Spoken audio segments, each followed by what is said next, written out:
Okay folks, I'm just going to introduce you to the text tool today.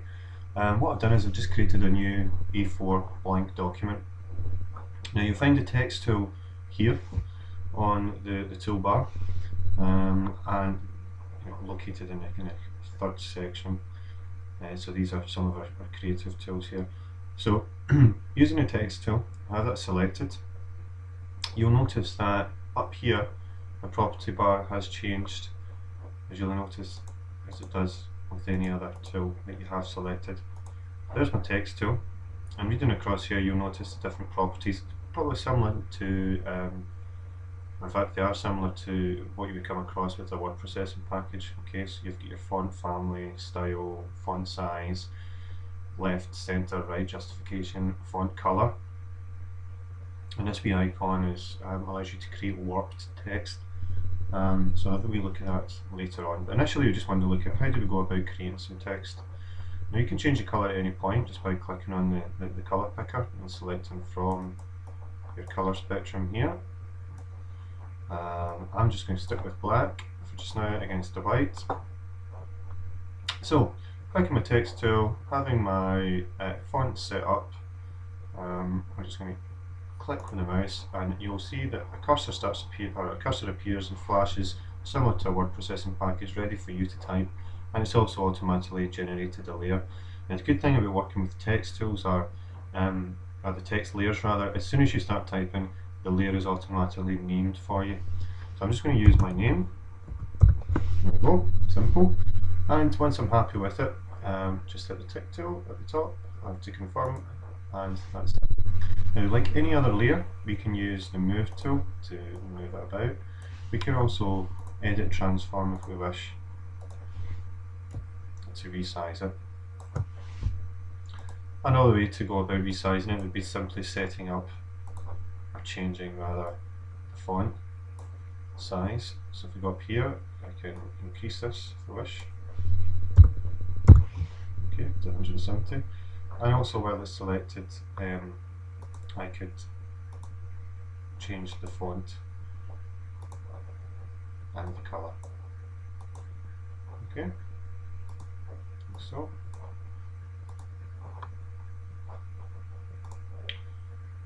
Okay, now one thing to point out, this tends to happen quite a lot when working with the text tool. If you want to edit and select the text, you need to have the text tool selected in order to be able to edit it. Now you'll notice that at the moment the cursor has a small kind of dotted box around it. What that signifies is that it's ready for you to create a new selection.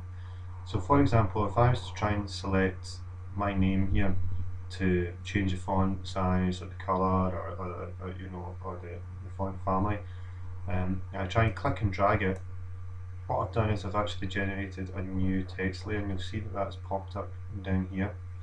I'm not looking for that. So what to look out for is you want this icon, this wee kind of dotted bounding box, to disappear, which then signifies that you're inside this text selection box, and that will allow you to then select the text. Okay, so that's something to look out for. So I'm just going to change this colour back to black. Okay, you can play about with various different settings to suit yourself. One thing to have a look at here is the text warp. If I click on this, you have a variety of options which allow you to be able to arc text. You can play about with the properties of those, okay, to suit your needs. If you're happy with them, you can just hit OK, and if not, just go back to that. Okay, now the text itself benefits quite a lot from layer styles that can be applied to the text. Now if you double click on a layer, trying to get away from the text so you don't end up double clicking to rename the text anywhere kind of on this layer, I double click this layer style panel box, this layer style floating panel rather, pops up, and it gives me a variety of different options that I can apply to my text. For example, things like drop shadow, a stroke, outline, and various different other effects. Now, these are layer styles. They don't have to be applied solely to text. They can be applied to any layer in particular, but I tend to use them more often on text than anything else. This is general properties for blending options, which we're keeping it normal. But if I click here, drop shadow is automatically ticked, and it's using these preset settings. If I want that to disappear, I can click the tick. You might see a slight difference there. If I start playing about with it, changing the blend mode and perhaps the opacity so it's a bit stronger, but if I start pulling the distance and the size, pull the distance out, you see that stroke, that drop shadow appearing. The spread starts to kind of clear it out a wee bit, and the size as well. Okay, dropping the opacity just gives it a subtle drop shadow. Things like inner shadows can be applied. You can also change the colour. Should have noted that actually. You can change the colour of the drop shadow if you require. See that it's kind of red. And each time you click on these, you'll go into the options, but it will automatically tick it on. So you need to make sure if you don't want it, you can hide it by unticking it. Stroke, that allows us to apply an outline, and you can adjust the size as well as playing about with a variety of blend modes and opacity, etc. Okay. So say I was happy with that. If I hit OK, you'll notice now that attached to this layer you have a series of effects. Now these can still be hidden individually and also completely hidden and brought back if required.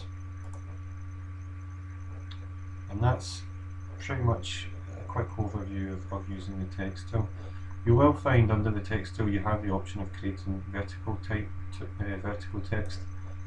I give you an example of that, I can click, let's make a new layer, and you'll see the text generated vertically. Just move that back onto the screen.